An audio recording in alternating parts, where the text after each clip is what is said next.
सभी, तो आज हम देखने वाले हैं किंग ऑफ पेंटिंग। तो कहानी की शुरुआत में हमें जेम्स नाम के पेंटर को दिखाते हैं, जो कि सिर्फ 80 रुपए में एक लड़की की बेहद ही खूबसूरत और हूबहू पेंटिंग बना देता है रोड साइड में। तभी उसके पास एक लग्जरी कार आकर रुकती है, जिसमें एक अमीर टकलू आदमी बैठा होता है जिसका नाम है सैम, और उसके बगल में एक सुंदर सी लड़की सिना बैठी होती है। तो टकलू जेम्स को फेंक कर 5000 रुपए दे देता है और कहता है कि तुम्हारी पेंटिंग बिक गई, समझो। वो पूछता है कि कितने में? तो टकलू बताता है 1 लाख में, मगर हाँ 95,000 तो मेरी रेपुटेशन के हैं, अगर तुम बेचने जाओगे तो 5000 भी नहीं मिलेंगे। जिस पे जेम्स बेचारा चुप हो जाता है और सैम को जाने को कह देता है, मगर वो कहता है कि क्यों, ये जगह तुम्हारी खरीदी हुई है क्या? मैं जब चाहूँ तब यहाँ रुक सकता हूँ। और तब जेम्स खुद ही वहाँ से चला जाता है। जिसके बाद सीना सैम से पूछती है, तुम मुझे यहाँ पे क्यों लेके आए? जिस पे सैम कहता है कि ये रियलाइज करवाने के लिए कि तुमने उसे छोड़कर मेरा हाथ थामने का जो फैसला लिया है वो कितना सही था, वरना आज तुम्हें इस शानदार कार में बैठने के बजाय उस जेम्स की खटारा गाड़ी में बैठना पड़ जाता। इसके बाद दोस्तों हम जेम्स की गाड़ी को देखते हैं, जो कि सच में बहुत ही खटारा है। हर जगह पे टेप वगैरह लगे हुए हैं और अभी टायर भी पंक्चर हो गया है, जिससे गुस्से में जेम्स गाड़ी पे लात मार देता है और गाड़ी का बोनट खुलकर नीचे, जिससे जेम्स को आता है और गुस्सा, और वो 2-3 लात और मार देता है, जिससे गाड़ी के दरवाजे वगैरह भी टूट कर गिर जाते हैं दोस्तों। और जो बाकी टायर्स ठीक हुए थे उनकी भी हवा निकल जाती है। अब यहाँ से शहर के बीचों बीच एक बड़ा सा होर्डिंग देखते हैं, जिसमें टकलू सैम का पोस्टर है कि सैम एक आउटस्टैंडिंग पेंटर है। देखा दोस्तों। इसके बाद हम जेम्स को देखते हैं अपने घर जाते हुए, और उसके एरिया में हर कोई पेंटर ही था, क्योंकि बचपन से ही इनको पेंटिंग सिखाई जाती है। अब इतने सारे पेंटर्स होने की वजह से इनका जो इलाका है काफी कलरफुल होता है, मगर बात ये थी कि इनकी स्किल की कोई कदर करने वाला नहीं था। ये सारे पेंटर्स अभी अंडरग्राउंड थे, इसलिए इनकी पेंटिंग के दाम मतलब उतने होते ही नहीं थे, बहुत ही कम। अब जेम्स को ले लीजिए, उसके पास इतने पैसे नहीं थे कि वो अपने मकान का किराया चुका सके। आज तो लैंडलॉर्ड जेम्स को धमकाने भी आ जाता है कि अगर आज भी किराया नहीं दिया तो तुम्हें घर से निकाल दूंगा। और तब जेम्स को जो आज पैसे दिए थे ना उस टकलू ने, उन्हें वो किराया चुका देता है और फेंक कर लैंडलॉर्ड को पैसे देता है। इस पे लैंडलॉर्ड कहता है कि इतना एटीट्यूड है किस बात का? ये तो पिछले महीने के पैसे है ना, कल ये महीना भी पूरा हो जाएगा। तो जेम्स कहता है कि ठीक है फिर कल ही आना। लैंडलॉर्ड को आ जाता है गुस्सा और वो एक बोतल फेंक कर मारता है जेम्स को, मगर जेम्स उसे कैच कर लेता है और फिर उसी बोतल से लैंडलॉर्ड को मारने के बजाय या गुस्सा करने के बजाय उस बोतल को पंच करके रख देता है। उसके पास इस तरह से यूज्ड बोतल का ढेर लगा होता है दोस्तों, जिससे वो बेचकर थोड़े पैसे कमा लेता है गुजारा करने के लिए। फिर जेम्स जाता है मैक्स के पास। ये मैक्स है ना, ये आर्ट गैलरी का मालिक है। जेम्स मैक्स से बात करता है कि मेरी पेंटिंग को अपनी गैलरी में जगह दे दो ना। पर दोस्तों ये काम कोई भी आर्ट गैलरी वाला फ्री में तो नहीं करता, और जेम्स के पास उतने पैसे नहीं होते कि वो मैनेज कर पाए या मैक्स को दे पाए। हालांकि जेम्स उसे कुछ पैसे दे देता है और कहता है कि बाकी पैसे पेंटिंग बिकने के बाद ले लेना। और मैक्स उसको याद दिलाता है कि सुनो, पिछली बार भी तुमने यही कहा था, मगर तुम्हारी एक भी पेंटिंग नहीं बिकी थी। गैलरी को चलाने के लिए मुझे पैसों की सख्त जरूरत होती है, इस तरह मैं चैरिटी वर्क नहीं कर सकता। पर क्या है ना, जेम्स उसका पीछा नहीं छोड़ता कि कर दो ना मेरा काम। तो मैक्स कहता है कि मान लो अगर मैं जगह देता हूँ तुम्हें फ्री में काम करने के लिए, मगर क्या तुम्हारे पास प्रमोशन फंड्स है? अरे तुम्हारे पास तो एक्सपर्ट फीस और हॉस्पिटलिटी एक्सपेंसेस के लिए भी पैसे नहीं है। देखो एक एग्जीबिशन से तुम्हारी तकदीर नहीं बदल जाएगी। अगर तुम सच में काबिल होते तो कस्टमर्स तुम्हारे घर से पेंटिंग लेके जाते।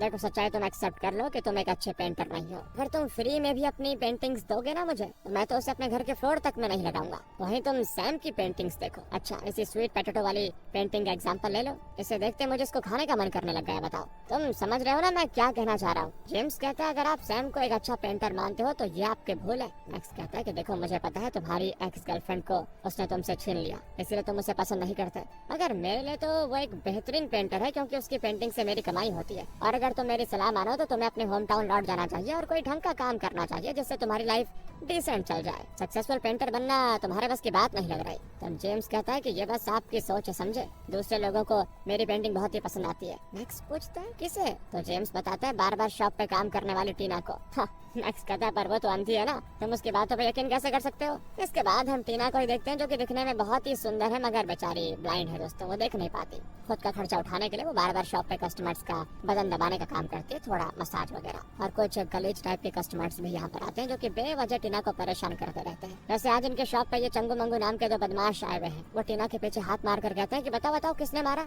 इस तरह शोषण होता है दोस्तों टीना का। और जब वो गुस्सा होती है तो कहते हैं कि अरे हम तो बस मजाक कर रहे थे। और ये सारी चीजें आज जेम्स अपनी आंखों से देख लेता है, और तब चंगू मंगू पतली गली पकड़ कर चुपचाप निकल लेते हैं वहाँ से। पर जेम्स उनके पीछे ऐसा जोर का मारता है ना कि क्या कहे, और ज्ञान देता है कि अगर तुमने ये चीज छोड़ी नहीं ना तो फिर बताऊंगा तुमको। इस पे फिर चंगू मंगू मिलकर जेम्स को बहुत बुरी तरह पेट देते हैं दोस्तों की बहुत बन रहा है क्या। उसका मुंह सुझा देते हैं मार मार कर और अब तो टीना को दिखाई नहीं देता। इसलिए रात में जेम्स उसके सामने डेंगे हाँकता है कि तुमने मेरे पंचेस की आवाज सुनी क्या। मैंने उन दोनों को ऐसा सबक सिखाया ना कि दोबारा कभी नहीं आएंगे यहाँ पे और अब वो तुम्हें परेशान नहीं करेंगे। इसके बाद जेम्स टीना को हील्स गिफ्ट करता है जिसे पाकर टीना बड़ी खुश होती है और बताती है मैं बचपन से देख नहीं सकती ना, इसलिए मेरी मॉम ने कभी मुझे हील्स नहीं पहनाई, लेकिन तुमने मुझे दिया तो थैंक यू, तुम बहुत ही अच्छे। सुनो अब किसी से दोबारा फाइट मत करना। जेम्स भी कहता है तुम मसाज वाला काम छोड़ दो ना, क्यों कर रही हो ये। तो टीना भी कहती है दिखाई न देने की वजह से मैं कोई दूसरा काम नहीं कर पाती। अच्छा एक काम करना, जब तुम एक सक्सेसफुल पेंटर बन जाओगे ना तो मुझे सपोर्ट करना, फिर मैं ये काम छोड़ दूंगी। दोनों ऐसी ही प्यारी प्यारी बातें करते हुए किस करने के लिए आगे बढ़ते हैं, मगर जेम्स देखता है कि उसका टिंगो दोस्त उससे घूर रहा है, जिसपे वो कहता है कि अबे ऐसे मोमेंट में तुम बाहर नहीं जा सकते क्या। तो वो एक पेंटिंग से अपना चेहरा ढक लेता है। इसके बाद जेम्स वापस से किस करने के मूड में आ जाता है, मगर अब टीना अनकंफर्टेबल फील करती है और कहती है कौन है कमरे में हमारे अलावा है। तो जेम्स बताता है ये टिंगू है, बस इसके मकान मालिक ने इसको घर से निकाल दिया है तो मैंने ही इसको आश्रय दे दिया। और फिर टीना भी बिना कुछ किए चली जाती है, उसको शर्म आती है वहाँ पे और जेम्स के जो अरमान थे वो अधूरे ही रह जाते हैं। इसके बाद वो टिंगू के साथ छत पे शराब सिगरेट सारी चीजें पीते हुए ऐसे ही बातें करता है। और यहाँ जेम्स को पता चलता है कि टिंगू की एक सोशल मीडिया इन्फ्लुएंसर क्रश है जिससे वो बहुत चाहता भी है। वो उसे ऑनलाइन गिफ्ट्स भिजवाता है और अब तो उसने साइड हसल भी शुरू कर दिया है दोस्तों। वो ढेर सारी लॉटरी के टिकट खरीदता है क्योंकि जो भी उसके पास पैसे आते हैं फिलहाल उससे टिंगू को पता है कि कुछ नहीं हो पाएगा। मैं बस जिंदगी भर अपनी क्रश को सिर्फ गिफ्ट से देता रहूंगा और शादी उसकी किसी और से हो जाएगी। अब दोनों इस तरह अपनी बातें शेयर करके छती पे रहते हैं। अब आधी रात को अचानक जेम्स की नींद खुलती है और वो आसमान में कुछ अजीब सा उड़ता हुआ देखता है जैसे कि उड़न तस्तरी, जिससे 3 एलियन निकलते हैं और लैंड करते हैं बगल वाली छत पे। थोड़ी देर के लिए तो जेम्स को यकीन नहीं होता, फिर वो चुपके से उनकी फोटो क्लिक करने की कोशिश करता है पर गधा फ्लैश लाइट ऑफ करना भूल जाता है, इसीलिए एलियन वहाँ से हड़बड़ा कर भाग जाते हैं और उनकी एक डिवाइस वहीं पे छूट जाती है जो ग्लो कर रही होती है। अगली सुबह वो अपने फ्रेंड टिंगू को सारी बातें बताता है, मगर वो तो उसकी बातों पे रत्ती भर भी यकीन नहीं करता। वो तो उल्टा ये कह देता है कि तुम जो बता रहे हो ये सब मेरी पेंटिंग का असर है जो मैंने तुम्हारे बेड साइड पे रखी हुई है। इसमें देखो 3 एलियन है, यूएफओ वगैरह सब है, इसलिए तुम्हें इस तरह का सपना आया होगा, समझे। कहकर टिंगू तो काम पे चला जाता है दोस्तों और फिर जेम्स की नजर पड़ती है एलियन के उसी डिवाइस में जो रात में ग्लो कर रहा था, मगर अभी वो एक नॉर्मल सी पेंसिल लग रहा है। फिर जेम्स भी काम पे चला जाता है। वो रोड साइड में बैठकर लोगों की पेंटिंग्स बना रहा होता है और तब उसकी पेंसिल काम करना बंद कर देती है। तो जेम्स को ध्यान आता है कि हाँ वो एलियन वाली पेंसिल है ना, उसको यूज करता हूँ और वो उसको पहले छील देता है और एक ऐसे ही रफ पेज में पत्थर ड्रॉ कर देता है। पर इसके बाद जो होता है ना दोस्तों, उससे तो जेम्स का दिमाग खराब हो जाता है। वो पेंसिल शाकाला का भूम वाली पेंसिल में कन्वर्ट हो जाती है क्योंकि उस पेज में एक पत्थर निकल कर बाहर आ जाता है। वो एक बार फिर ट्राई करने की सोचता है कि क्या सच में ये पेंसिल जादुई है, तो इसके लिए वो एक पेपर में एप्पल ड्रॉ करता है और सच में वो एप्पल बाहर निकल आता है पेपर से, जिसे जेम्स खाता भी है और खाने में बिल्कुल रियल एप्पल वाला फील देता है। इसीलिए तो दोस्तों वो एप्पल को लेकर फौरन जाता है टिंगू के पास और फिर उसे भी अपने साथ घर लेकर जाता है। वहाँ वो टिंगू से कहता है कि मुझे काम करो, एक किक करो, मुझे यकीन करना है कि क्या मैं अभी भी सपना देख रहा हूँ या फिर यह हकीकत है। तो टिंगू एक किक मार देता है और जेम्स को लगती है बहुत ही जोर की चोट, जिससे ये तो कंफर्म हो जाता है कि ये कोई सपना नहीं है बल्कि ये रियलिटी है। इसके बाद वो टिंगू को मैजिकल पेंसिल दिखाता है, बताता है कि भाई ये एलियन की थी जो कल रात जल्दबाजी में इसको छोड़कर भाग गए, इससे मैं जो भी ड्रॉ कर रहा हूँ ना वो रियल बन जा रहा है। तो टिंगू कहता है कि रुको भाई, मैं 120 में कॉल करके तुम्हारे लिए अर्जेंट साइकियाट्रिस्ट को बुलवाता हूँ। जेम्स कहता है बस यकीन कर भाई मेरी बातों पे। अच्छा बताओ तुम्हें इस वक्त क्या चाहिए, मैं तुम्हें बना के दिखाता हूँ। तो वो कहता है गोल्ड बार चाहिए मुझे, ला कर दिखाओ जरा। एंड वो तुरंत ही ड्रॉ कर देता है 24 कैरेट गोल्ड बार, मगर कुछ हो नहीं रहा होता है दोस्तों। जेम्स कहता है भाई थोड़ा सा वेट करो। टिंगू कहता है नहीं और वेट करने की जरूरत ही नहीं है, चलो मैं तुम्हें हॉस्पिटल लेके चलता हूँ। कहते कहते दोस्तों टिंगू वो पेपर खिड़की के बाहर फेंक देता है और तभी उसे एक आदमी के चिल्लाने की आवाज आती है। ये दोनों खिड़की से बाहर देखते हैं तो हैरान, क्योंकि उस आदमी का सर फूट चुका था, उससे खून बह रहा था। वो आदमी गुस्से में कहता है कि कमीनो तुम रुक जाओ जरा, तुमने मेरे सर पे इतना बड़ा ईंटा मार दिया। और जैसे वो ये फेंकने जाता है तो देखता है ये कोई नॉर्मल ईंटा नहीं बल्कि ये तो गोल्ड बार है। और ये देखते हुए आदमी कहता है नहीं नहीं बेटा कुछ नहीं हुआ, मुझे कुछ नहीं चाहिए। इतना कहकर वो गोल्ड बार लेकर तुरंत रफू चक्कर हो जाता है। अब ये देखकर टिंगू बिल्कुल हैरान, वो जेम्स से कहता है कि फिर से ड्रॉ कर और इस बार ना गोल्ड के पैनकेक बनाओ। जैसे ड्राइंग कंप्लीट होती है थोड़ी ही देर में इनके सामने गोल्ड पैनकेक हाजिर, जिसको देखकर टिंगू की आंखों में आंसू आ जाते हैं और वो कहता है कि भाई हम अमीर हो गए। और तभी जेम्स उसको टोकता है कि नहीं नहीं नहीं हम अमीर नहीं हुए हैं, क्योंकि ये पेंसिल तो मैंने पाई थी, मैं अमीर हुआ हूँ। तो टिंगू कहता है कि अच्छा बेटे, कल रात मैंने अगर तुम्हें इनवाइट नहीं किया होता छत पे ड्रिंक करने के लिए तो क्या तुम एलियन देखते? नहीं ना, और ना ही तुम्हारे हाथों ये पेंसिल लगती। काफी कहा सुनी के बाद जेम्स कहता है कि अरे हम तो भाई हैं यार, क्या मेरा क्या तुम्हारा, बस ये बात याद रखना कि पेंसिल के बारे में किसी और को भनक ना लगे, वरना फिर हमारा कुछ नहीं। और हमें लो प्रोफाइल मेंटेन करनी होगी। हाँ, दुनिया के सामने अचानक अमीर हो जाएंगे तो शक हो जाएगा सभी को। साथ ही अगर एलियन को पता चल गया तो बुरा होगा, है ना? पता नहीं वो हमारे साथ क्या क्या करेंगे। अब इतनी समझदारी की बात करने के बाद दोस्तों जेम्स तुरंत ही पता है क्या ड्रॉ कर लेता है? गेस कीजिए। वो एक शानदार विला ड्रॉ कर देता है जो कि उसके कमरे में तो फिट हो नहीं सकता था, इसलिए वो बाहर खाली जगह पे रियल में आ जाता है, जिससे आसपास के लोग वहाँ पे जवाबड़ा लगा देते हैं कि अचानक ये कैसे हो गया, इतना बड़ा विला यहाँ पे पहले तो नहीं था, क्या हमें कोई भ्रम हो रहा है? तभी यहाँ पे पुलिस की गाड़ी भी आ जाती जो कि 5 मिनट पहले यहाँ से क्रॉस हुई थी, और वापसी में उनको ये विला दिखता है, जिससे उनका तो सर ही चकरा जाता है कि 5 मिनट पहले तो यहाँ पे कुछ विला नहीं था, फिर ये कहाँ से आ गया। खैर चल कर देखते हैं जरा इसका मालिक है कौन। ये सारी हरकतें देखकर जेम्स और टिंगो की हालत खराब। ये बताओ यार, हमने तो इसको राज रखने का सोचा था, पर ये तो इतने सारे लोगों के सामने आ गया। जेम्स सोचता है कि अगर मैंने इसको ड्रॉ किया है तो इसे मिटा भी तो सकता हूँ, और तभी उसकी नजर जाती है पेंसिल में छोटे से बटन पे, जिसको दबाते ही उसमें पिंक लाइट जलती है जो कि वैक्यूम क्लीनर की तरह यूज होता है। वो पेपर पे ड्रॉ भी विला को अपने अंदर खींच लेती है, जिससे वहाँ पे मौजूद सारे लोग हैरान कि आखिर ये हुआ तो हुआ क्या, पहले यहाँ पे कोई विला नहीं था, फिर प्रकट हो गया और फिर वापस से गायब। इसके बाद जेम्स और टिंगो जाते हैं अपने घर के अंदर और फैसला करते हैं कि ये पेंसिल बहुत ही रिस्की है, इसे हम सोच समझ कर ही इस्तेमाल करेंगे, हमें पहले पैसे बनाने होंगे और फिर उसी पैसे से बनाना होगा घर। तो जेम्स कहता है कि हाँ, हमें 20 मिलियन ड्रॉ करने होंगे, पर टिंगो कहता है कि नहीं यार, ये तो काफी कम है, हमें 2 विला खरीदनी है, जिसमें हमें बटलर हायर करना होगा, 2 ड्राइवर हायर करने होंगे रोल्स रॉयस के लिए, 3 मेड हायर करनी होगी घर का काम करने के लिए, कम से कम $200 मिलियन की तो जरूरत है। ये कहकर वो जेम्स के हाथ से पेंसिल लेकर 200 मिलियन लिख देता है पेपर पर, मगर पेपर में से 200 मिलियन का नंबर ही निकल कर बाहर आता है, पैसे नहीं दोस्तों, जिससे ये हो जाते हैं निराश। और तब जेम्स अच्छे से 200 मिलियन पैसे इमेजिन करके एक फोटो का बहुत बढ़िया बंडल ड्रॉ करता है, और फिर धीरे धीरे करके वो पैसे आने लग जाते हैं रियल में। मगर इनका रेंट का घर तो काफी छोटा सा है, घर भर जाता है नोटों से, मगर 200 मिलियन पूरे नहीं होते। कुछ देर के बाद लैंडलॉर्ड आता है और सारे किराएदारों पे हल्ला करता है कि आज जिसने भी अपना किराया नहीं दिया, मैं आज उसी वक्त घर से निकाल दूंगा उसको। तो वो शुरुआत करने की सोचता है जेम्स से, इसलिए वो उसको आवाज लगाता है कि आजा।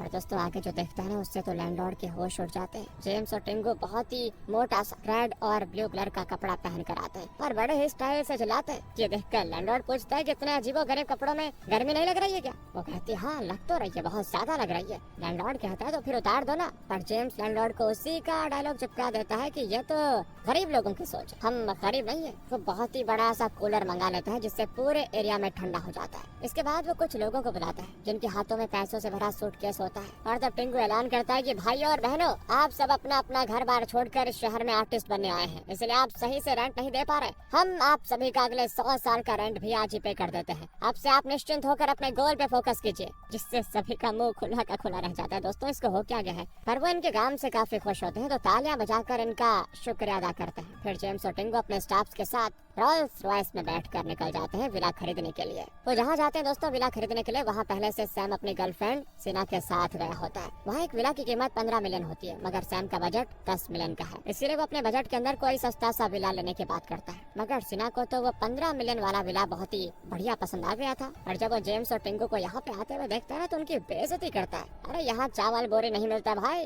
तो जेम्स उसकी बोलती बंद कर देता है कि 40 मिलियन का विला खरीदने आए हैं, वो भी एक नहीं बल्कि 2, एक अपने लिए और एक टिंगो के लिए, और चावल की बोरी तो मैं तुमसे मंगवा लूंगा। रात में जेम्स अपनी ब्लाइंड गर्लफ्रेंड टीना को अपने विला में लेकर आता है और उसे सरप्राइज देने के लिए बहुत सारी अरेंजमेंट्स करता है, मगर उसने पहले ही लोगों से सुन लिया था कि जेम्स ने 40 मिलियन का विला खरीदा है, और अब टीना तो इस विला की खूबसूरती अपनी आंखों से नहीं देख सकती ना। इसके लिए जेम्स ने एक लेडी का इंतजाम किया था जो इस घर की हर खासियत के बारे में उसको बता रही होती है। अपने विला खरीदने की खुशी में जेम्स ने बहुत सारे गेस्ट को भी इनवाइट करके रखा होता है। यहाँ टिंगू ने अपनी सोशल मीडिया इन्फ्लुएंसर क्रश को बुला लिया था, क्योंकि अब तो वो उसके साथ डेट का दोस्तों पूरी लाइफ स्पेंड करना चाह रहा था आराम से, और वो सारी चीजें अफोर्ड कर सकता था। सभी के सामने दोस्तों जेम्स टीना को शादी के लिए प्रपोज कर देता है। टीना इनकार करके रोते हुए चली जाती है। जेम्स उसके पीछे आता है और जानना चाहता है प्रॉब्लम क्या है। कहते हैं हम दोनों एक दूसरे को पसंद करते हैं ना। तो टीना बताती है पसंद तो मैं तुम्हें अभी भी करती हूँ, मगर मैं दुनिया के सामने तुम्हारा मजाक उड़ते नहीं देख सकती। अगर तुम मुझसे शादी करोगे तो लोग तरह तरह की बातें बनाएंगे कि देखो इतने बड़े और सक्सेसफुल आर्टिस्ट ने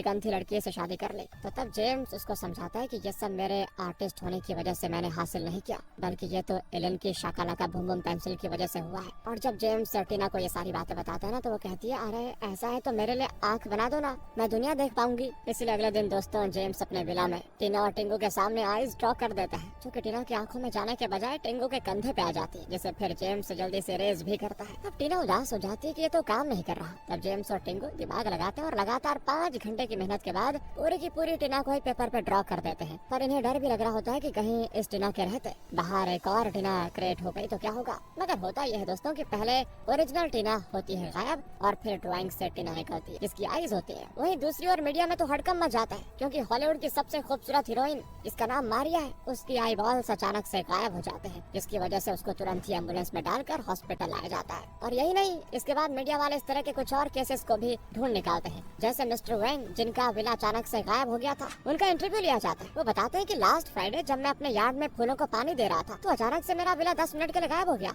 और फिर वापस भी आ गया, बिल्कुल किसी जादू की तरह। ऐसा क्यों हुआ, कैसे हुआ, ये तो मुझे नहीं पता, पर जरूर ये कुछ न कुछ तो था। ये देखने के बाद एक लड़का भी सामने आता है दोस्तों, जो पुलिस से अपना एक्सपीरियंस बताता है कि किस तरह से जब मैं अपनी गर्लफ्रेंड के साथ अपने बॉस के रोल्स रॉयस में ट्रैवल कर रहा था तो अचानक मेरी कार गायब हो गई और हम दोनों सड़क पर गिर गए, जो कि 80 किलोमीटर पर आवर की स्पीड से गाड़ी जा रही थी। हम बीच में गिरे, पीछे चोट भी आ चुकी है। क्या ही बताएं, दर्द इतना हो रहा है कि क्या कहें। मिस्टर वैंग का विला तो वापस आ गया, मगर मेरी कार अभी तक वापस नहीं आई। अब मैं ये सिचुएशन अपने बॉस को समझाऊं कैसे, मुझे कुछ समझ नहीं आ रहा। पुलिस वाले फिर बैंक कैश के डकैती की फुटेज देखते हैं और उसमें जो देखने को मिलता है ना दोस्तों, 200 मिलियन कैश बस ऐसे गायब हो गया। वो चौंक जाते हैं। इतना ही गम नहीं था कि अम्यूजमेंट पार्क वाले हॉट एयर बलून मिसिंग होने की रिपोर्ट आ जाती है। अचानक से हॉट एयर बलून गायब होने की वजह से टूरिस्ट आसमान से नदी में गिर जाते हैं। और यहाँ दोस्तों जेम्स, टिंगू और इन दोनों की गर्लफ्रेंड्स को उसी हॉट एयर बलून में हम एंजॉय करते हुए देखते हैं। इसके अलावा ये चारों बहुत सारी जगह घूमते भी हैं। ये दोनों जाते हैं मैक्स के गैलरी में फिर, और वहाँ ये मैक्स की आर्ट गैलरी को 5 मिलियन का डोनेशन देते हैं, जिससे मैक्स इनको वीआईपी ट्रीटमेंट देता है और इनकी पेंटिंग को अपनी पूरी आर्ट गैलरी में सजा भी देता है। जेम्स की मानो तो दिन दोगुनी रात चौगुनी तरक्की देखकर अब सैम को बड़ी जलन होती है, बुरा हाल उसका, और वो अपना गुस्सा अपनी गर्लफ्रेंड सिना पे उतारता है। वो उसे खूब लड़ाई भी करता है कि तुमने जेम्स को छोड़कर मुझे चुना था क्योंकि मैं ज्यादा टैलेंटेड और रिच था, पर देखो अब वो मुझसे आगे बढ़ गया है। अब तो तुम्हें अपने फैसले पे पछतावा हो रहा होगा ना, जाओ उसी के पास चले जाओ। फिर दोस्तों सैम जेम्स के पीछे अपने आदमी लगा लेता है कि पता करो उसने आखिर ऐसी कौन सी पेंटिंग बेची जिससे वो इतना अमीर हो गया। और तब पता चलता है ऐसी तो कोई बात ही नहीं थी, ना तो उसने कोई पेंटिंग बेची ना ही कोई लॉटरी जीती, जिससे सैम को लगता है कि जरूर तब तो बैंक लूटने में जेम्स का ही हाथ होगा। और यही बातें वो पुलिस को बता देता है कि हो सकता है जेम्स ने पैसे लूटे हो। सीन शिफ्ट होता है पेंटिंग एग्जीबिशन के दिन, जब सारे लोग जेम्स की पेंटिंग की बड़ी तारीफ करते हैं। वो कहते हैं कि ना अमीर आदमी का खोटा सिक्का भी चलता है। और दोस्तों ऑक्शन के दौरान ही 2 पुलिस वाले आकर जेम्स और टिंगू को अरेस्ट करके लेके जाते हैं, क्योंकि इनको पता चल गया था कि बैंक से जो नोट गायब हुए हैं और जिन पैसों को देकर जेम्स और टिंगू ने विला खरीदा, दोनों के सीरियल नंबर एक ही हैं। पुलिस स्टेशन में इनसे बातचीत होती है, पूछताछ की जाती है। पहले तो ये दोनों खुद हैरान होते हैं कि ऐसा कैसे हो सकता है, दोनों के सीरियल नंबर एक जैसे कैसे हो सकते हैं, हमने तो कोई चोरी भी नहीं की। फिर बात उठती है रोल्स रॉयस की। जेम्स और टिंगू दोनों कहते हैं कि हमने कोई कार नहीं चुराई, और तब पुलिस वाले इनसे रिसिप्ट मांगते हैं कार परचेजिंग की, पर इन्होंने तो कोई कार खरीदी ही नहीं थी ना, मैजिकल पेंसिल से आई थी। पर अब ये बात तो ये खुलकर नहीं बता सकते, इसीलिए कह देते हैं कि हमारे पास कुछ सुपर पावर्स है, आप बताइए आपको क्या चाहिए, हम अभी ला कर दे देते हैं। तो एक पुलिस वाला ऐसे ही बोल देता है मुझे एक फरारी चाहिए। तो तब दोस्तों ये मॉडल भी पूछ लेते हैं और इसके बाद प्राइवेसी मांगते हैं, क्योंकि ये अपनी सुपर पावर किसी को दिखा नहीं सकते। थोड़ी देर में इनको एक बड़े से कमरे में रहने दिया जाता है, जहाँ जेम्स और टिंगू एक मस्त रेड कलर की फरारी ड्रॉ कर देते हैं और उस रूम से इनको गाड़ी की आवाज आती है। जब पुलिस वाले अंदर जाते हैं तो वहाँ पे इतनी मस्त सी फरारी देखते हैं तो होश उड़ जाते हैं उनके।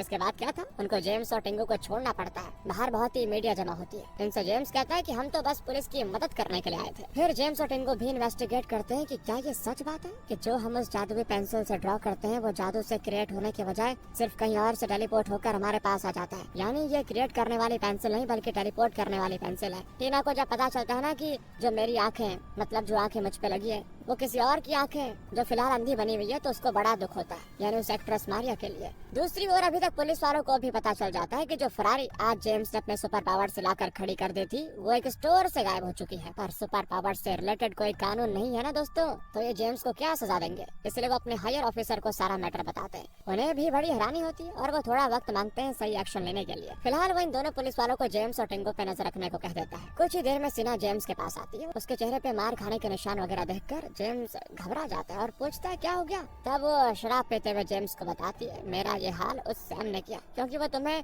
देख नहीं पा रहा है, मतलब तुम्हारी तरक्की उससे देखी नहीं जा रही है कि तुम बिलियनर कैसे बन सकते हो। अब वो तुम्हें मार तो नहीं सकता ना, इसलिए उसने मुझे मारा पीटा और मुझसे ब्रेकअप भी कर लिया। मैं कल वापस अपने होम टाउन जा रही हूँ, पर जाने से पहले सोचा कि तुमसे मिलकर माफी मांग लो। मैं बहुत गलत थी, मैंने तुम्हारा साथ छोड़कर उस सैम को चुना। मैं उस वक्त लालची हो गई थी। और तब जेम्स भी शराब पीता है और उसके सामने हकीकत कबूल कर लेता है कि मैं ही उस वक्त पेंटिंग के पीछे कुछ ज्यादा ही पागल था। ना तो तुम्हें टाइम दे पाता था और ना ही तुम्हारी जरूरतें पूरी कर पाता था। जब तुम्हारे डैड का एक्सीडेंट हुआ तो मैं सर्जरी करवाने के लिए 5,000 रुपए तक अफोर्ड नहीं कर पाया। अब तुम्हारी जगह अगर कोई और भी लड़की होती तो मुझे छोड़ देती। तो सिन्हा कहती चलो ना, पास्ट की बातों पे मिट्टी डालो, अब तो तुम एक महान पेंटर बन चुके हो, तुम्हारे पास किसी भी चीज की कमी नहीं है। जेम्स हंसकर कहता है, और महान पेंटर मैं? नहीं, ये तो एलन की जादुई पेंसिल का कमाल है। वो अपना लॉकर खोलकर उसे वो पेंसिल दिखा भी देता है और यही चीज सैम अपने घर पे बैठा बैठा देख लेता है, क्योंकि उसने सिन्हा के कपड़ों पे दोस्तों हिडन कैमरा लगा दिया था। इसके बारे में सिन्हा को कुछ भी पता नहीं होता। अगली सुबह जब जेम्स जागता है तो देखता है कि सिन्हा तो जा चुकी है, मगर टीना और टिंगू ने उसको घेर के रखा हुआ है, क्योंकि घर पे पुलिस ऑफिसर्स आए हुए हैं। उसे देखकर जेम्स दूसरे रूम में चला जाता है, जहाँ वो टीना और टिंगू से डिस्कस करता है कि कल रात मुझे बहुत ही बुरे बुरे सपने आ रहे थे, लगता है कुछ बुरा होने वाला है उस पेंसिल की वजह से। जब से पता चला है कि वो पेंसिल जादुई नहीं बल्कि टेलीपोर्टिंग का काम करती है और हम किसी और की चीजों को लिए बैठे हुए हैं, बड़ा गिल्टी फील हो रहा है। तो टीना भी बताती है, हाँ मुझे भी मारिया के लिए बहुत ही बुरा फील हो रहा है। कल रात न्यूज में दिखा रहे थे कि मारिया ने कई बार अपनी जान देने की कोशिश की है, क्योंकि वो बिना आंखों के जिंदा नहीं रहना चाहती। उसकी आंखें उसकी खूबसूरती का बेस्ट पार्ट थी। वैसे भी मैं तो बस दुनिया देखना चाहती थी, जो कि मैंने देख ली। अब अगर ये आंखें वापस भी चली गई तो मुझे उतना दुख नहीं होगा। वहीं टिंगू की इन्फ्लुएंसर गर्लफ्रेंड भी होती है, जो कि गलती से इनकी सारी बातें सुन लेती है। तब वो भी यही सलाह देती है कि हमें पुलिस को सारी चीजें बता देनी चाहिए, इसके साथ ही सारी ड्राइंग इरेज कर देनी चाहिए। पर टिंगू सहमत नहीं होता, क्योंकि वो वापस से गरीब नहीं बनना चाहता ना, और न ही अपनी गर्लफ्रेंड को किसी भी कीमत पर खोना चाहता है। तब उसकी गर्लफ्रेंड उसको खुद समझाती है कि देखो, मैंने तुम्हें तुम्हारे पैसे देखकर पसंद नहीं किया, बल्कि तुम दिल से बहुत ही अच्छे हो। तुम कई सालों से लगातार मुझे गिफ्ट्स भिजवा रहे थे, तो तुम हार मानने वालों में से तो नहीं हो। यही बात मुझे तुम्हारी बहुत ही पसंद आई। अगर ये धन दौलत चला भी जाता है तो भी मैं तुम्हारे साथ रहूंगी। ये जाने के बाद दोस्तों पूरी तरह से मन न होने के बावजूद भी टिंगू पेंसिल वापस करने के लिए अपनी सहमति दे देता है। तो आगे जेम्स पुलिस वालों को सारी सच्चाई बता देता है और लॉकर खोलकर पेंसिल दिखाता है, पर लॉकर में तो पेंसिल है ही नहीं, जिससे सभी हैरान। तो अब यहाँ पे फ्लैशबैक में हम देखते हैं दोस्तों कि जब जेम्स और सिन्हा रात में शराब के नशे में अपने दिल की बातें कर रहे थे, तो यहाँ पे आया था सैम, जिसने लॉकर से पेंसिल भी ले ली थी और सिन्हा को जबरदस्ती अपने साथ लेकर चला गया था, क्योंकि वो बेसुध थे दोनों। पुलिस वाले ने हालांकि सिन्हा और सैम को जाते हुए देख लिया था, तो सैम ने उनसे ये कह दिया था कि ये मेरी गर्लफ्रेंड है, यहाँ आ गई थी तो मैं लेने के लिए आ गया। इसके बाद हम सैम को देखते हैं, जिसका सपना था दुनिया का ग्रेटेस्ट आर्ट डीलर बनने का। इसीलिए वो ultra modern exhibition centre draw करता है, जिसे वो दुनिया का प्रीमियर आर्ट हब बनाना चाहता है, जहाँ पे दुनिया भर के टॉप आर्टिस्ट अपनी पेंटिंग की एग्जीबिशन करवाएंगे। तो सैम सोचता है कि मुझे अमीर भी तो बनना है, तो क्यों ना मैं पैसे ड्रॉ कर लूं। पर फिर वो सोचता है कि मुझे चीजें चाहिए, मैं डायरेक्टली उससे भी तो ड्रॉ कर सकता हूँ। वो हमेशा से किसी कंट्री का किंग बनना चाहता था, इसीलिए दोस्तों वो एक किंगडम ही ड्रॉ कर लेता है। और उस किंगडम की क्वीन सैम सिन्हा को नहीं बनाना चाहता, उसे तो वो कैदी बनाकर रखना चाहता है और अपनी क्वीन की पोजीशन को किसी बहुत ही सुंदर लड़की को देना चाहता है। वो अनजाने में एक ब्यूटी पेजेंट की विनर एलिस को ड्रॉ कर देता है, जो कि अचानक से स्टेज से गायब होकर उसके पास पहुंच जाती है। और वो सैम और उसके दो चमचों को इस अतरंगी पोशाक में देखकर पहले डर जाती है। और जब सैम कहता है ना कि अब से मैं तुम्हारा मास्टर हूँ, तो वो गुस्से में उसको तमाचा जोर का लगाती है। सैम के नाक से खून, और तब सैम अपने चमचों से कहकर एलिस को बंदी बनाने का ऑर्डर दे देता है। तभी वहाँ पे जेम्स और उसके दोस्त पुलिस की पूरी टीम के साथ पहुँच जाते हैं। वो तुरंत ही सैम को ये सब इरेज करने को कहते हैं, क्योंकि इस बेवकूफ ने अपने किंगडम को एयरप्लेन रनवे पे बना लिया था, जिससे अब एयरप्लेन को लैंड करने में बड़ी दिक्कत आ रही थी। सैम कहता है ठीक है, मैं अपना किंगडम कहीं और बसा लूंगा। तो ऑफिसर कहते हैं तुम ऐसा नहीं करोगे, क्योंकि इस पेंसिल से बनाई गई हर चीज दूसरे से चुरा कर आती है और ये एक तरह की चोरी है, और चोरी करना कानूनी अपराध है, समझे। जिससे सैम समझता है कि अगर हम कुछ भी ड्रॉ करेंगे तो अर्थ के कानून हम पे लागू होंगे। इसलिए अगर हम ये प्लेनेट छोड़कर पेंडोरा पे शिफ्ट हो जाएं तो, और वहाँ जाने के लिए हमें एक स्पेसशिप चाहिए। तो दोस्तों वो एक बुक में देखकर स्पेसशिप ड्रॉ कर देता है, जिससे वहाँ पे वही फ्लाइंग सॉसर आ जाता है, एलियन वाला, जो पहले आया था मूवी की शुरुआत में। और इनको अंदाजा भी नहीं होता कि इन्होंने क्या कांड कर दिया। पर जेम्स पहचान लेता है कि ये तो वही यूएफओ है जिसमें से एलियन उतरे थे और उसकी पेंसिल छूट गई थी। और सच में दोस्तों, इस बार भी इसमें से वही 3 एलियन उतरते हैं।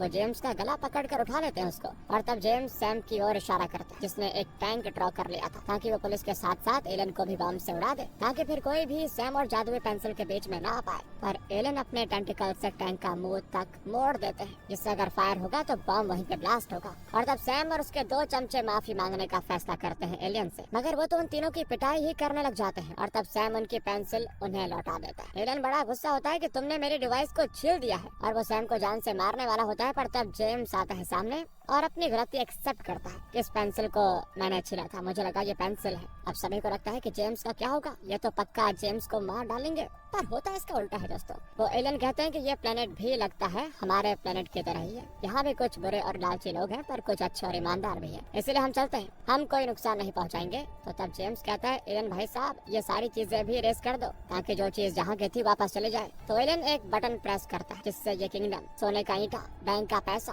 कार, यहाँ तक कि सैम के कपड़े वगैरह भी अपने ओरिजिनल जगह पे चले जाते हैं, जिससे सैम और उसके दोनों चमचे बड़ा शर्मिंदा होते हैं कि अच्छा वो हमने अंडरवेयर पहन के रखा हुआ था। खैर दोस्तों, एलियन डिवाइस से रिलेटेड तो कोई कानून नहीं था, मगर सैम ने टीना को अगवा किया और एलिस के साथ जबरदस्ती करने की कोशिश की, तो इसीलिए पुलिस उसको अरेस्ट कर लेती है। वहीं टीना की आंखें भी वापस एक्ट्रेस मारिया के पास चले जाती है। सब कुछ पहले जैसा हो जाता है और ये फिर से अपनी मेहनत की जिंदगी जीने लग जाते हैं। यानी कि दोस्तों, लाइफ का कोई भी शॉर्टकट नहीं है। बाकी आप बताइए, आपको इस मूवी के बारे में क्या कहना है, कमेंट करके बताइए। मिलते हैं आपसे अगली वीडियो में, ध्यान रखिए।